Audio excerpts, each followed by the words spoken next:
7 silent behaviors that makes people regret hurting you. Schopenhauer.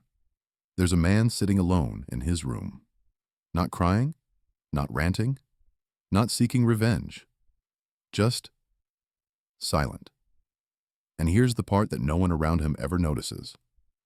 The quieter he becomes, the more uneasy they start to feel. The ex who left him, the friend who betrayed him, the co-worker who mocked him. They don't say it out loud, but something about his silence begins to haunt them. People think silence means weakness. They assume you shut down because you had no words left to fight with. But Schopenhauer saw the opposite. He believed that silence is the final form of clarity. The moment when your inner world becomes more valuable than the noise outside it. So if you've ever been the quiet one after being hurt, if you've ever withdrawn instead of exploding, stick with me, because what you're about to hear will explain exactly why your silence unsettles people, and why those who dismissed you eventually regret it. These are the 7 silent behaviors that make people realize, too late, that they underestimated the wrong person. 1. The silence that exposes their noise. There comes a moment when someone crosses a line with you. A disrespect, a betrayal, a disappointment. And instead of shouting or arguing, you go quiet. Not to punish them, but because something inside you simply turns off. Schopenhauer believed that when you withdraw, you give people the rare experience of their own emptiness. They feel their voice echo for the first time. They feel the sharp edge of their own behavior in the office. The coworker who used to tease you suddenly notices your absence more than your presence.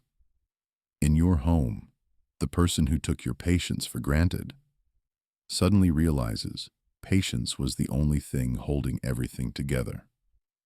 And socially, the people who dismissed you feel an unexpected void, a silence they can't control or influence. Your silence forces them to face who they are without your calmness smoothing the edges. You're not running away. You're revealing them to themselves. And that's where regret begins. Because once someone realizes they destroyed something that would have quietly protected them, quietly supported them, quietly stayed by their side, they never forget it. Your silence becomes a mirror they can't unsee. And this leads us into your second behavior, the one that creates the deepest psychological impact. 2. The disappearing act that reveals your value. You don't announce your exit. You just stop showing up. Not dramatically, not loudly, but cleanly. Like someone closing a door that was once open every day. Schopenhauer said, "People only notice the value of presence when it becomes memory." You demonstrate this perfectly. The friend who thought you'd always be available suddenly realizes they're talking into the void. The person who hurt you keeps checking their phone but finds nothing. The relative who used to dump emotional weight on you desperately searches for the stable foundation they used to stand on and finds a collapse they caused themselves. Your absence becomes louder than your presence ever was. Modern life makes this even more intense. Your unread message, your unseen story, your unavailable energy, your unreturned call, your unbothered distance all work together to create a psychological effect that feels like withdrawal from a drug. You were the calm. You were the stability. You were the one who'd listen without judging. You were the only person who didn't want anything in return. When that disappears, regret hits like a cold wind. But your disappearing act isn't revenge. It's self-respect.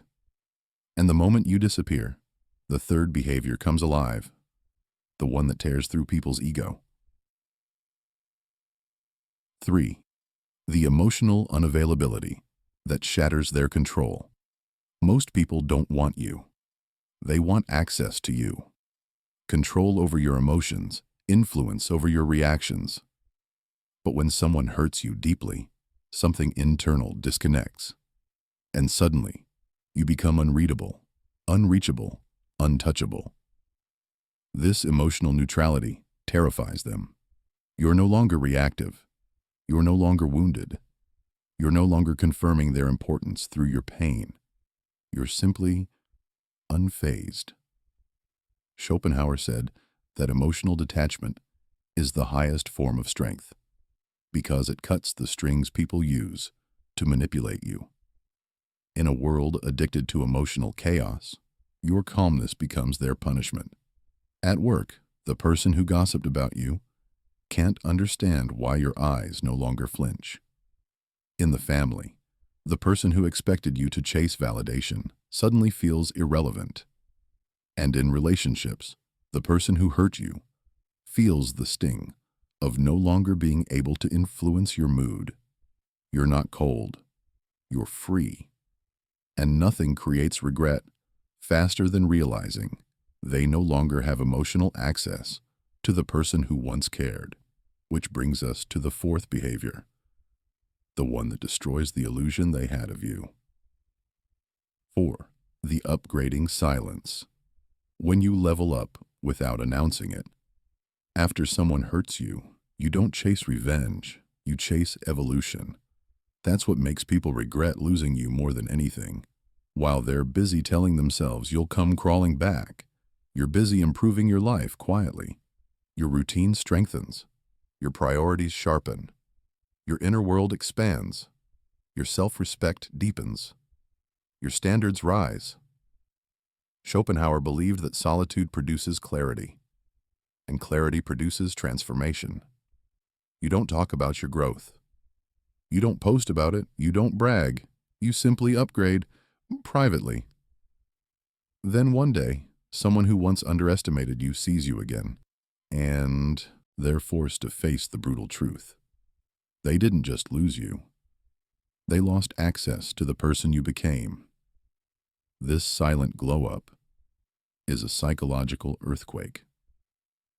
Because nothing hurts more than realizing the person you hurt is now the person you can never reach. And this leads us straight into behavior number 5, the behavior that hits people in the deepest part of their ego. 5. The lack of reaction that destroys their narrative. People expect you to break when they hurt you. They expect tears, or anger, or emotional collapse. But when you don't react, when you stay calm, steady, self-contained, you shatter the story they told themselves about who you are. They built their ego on the idea that they mattered more to you than you mattered to yourself.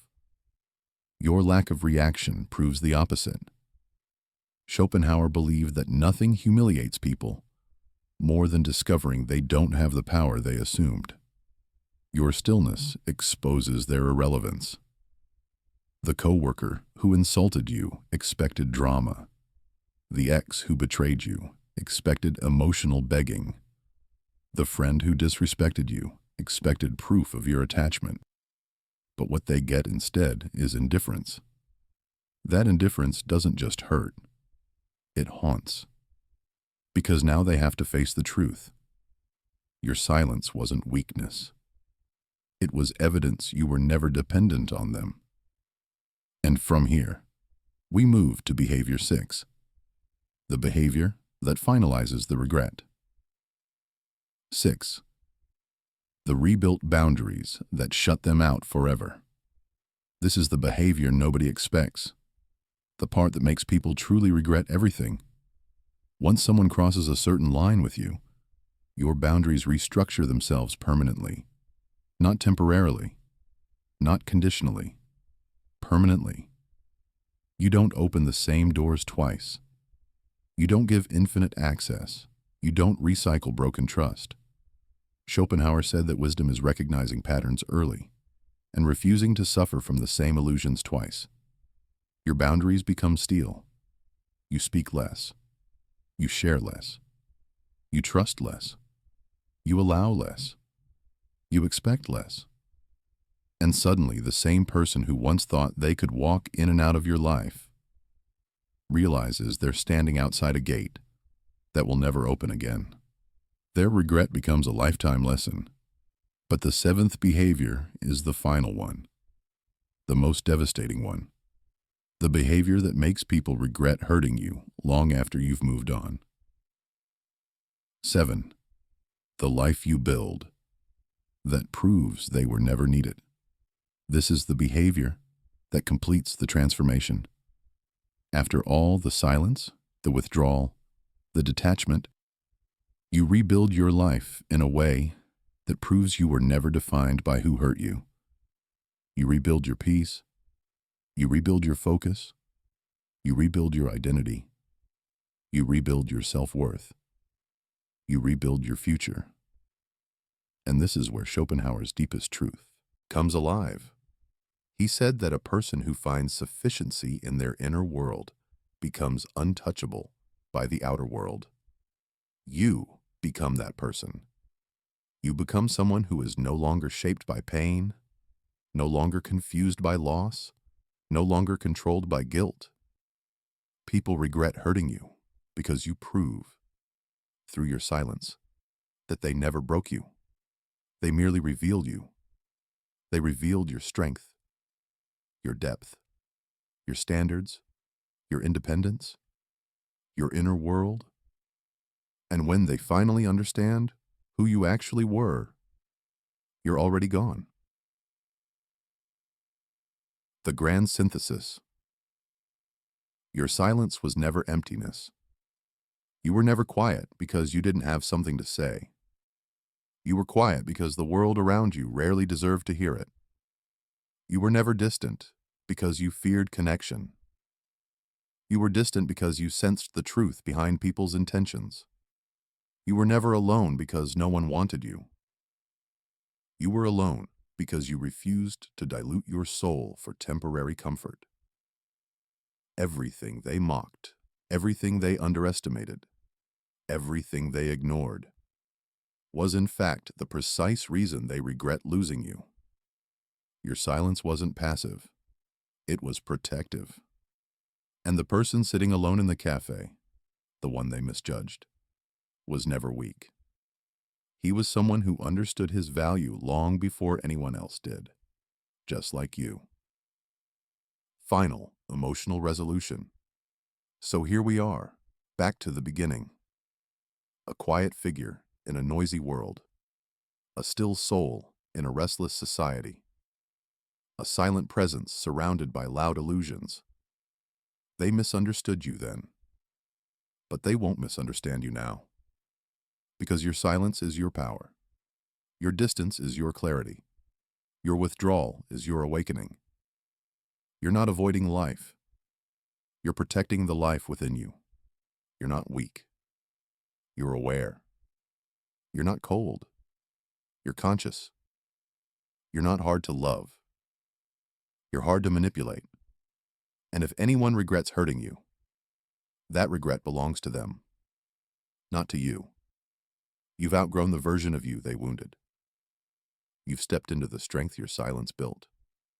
You've become the person Schopenhauer spoke of, the person whose inner world is too vast to be destroyed by the outer one. If you're still watching, write in the comments, I choose silence. I choose self-respect. I choose my inner world. And remember, sometimes the most powerful thing you can say is nothing at all.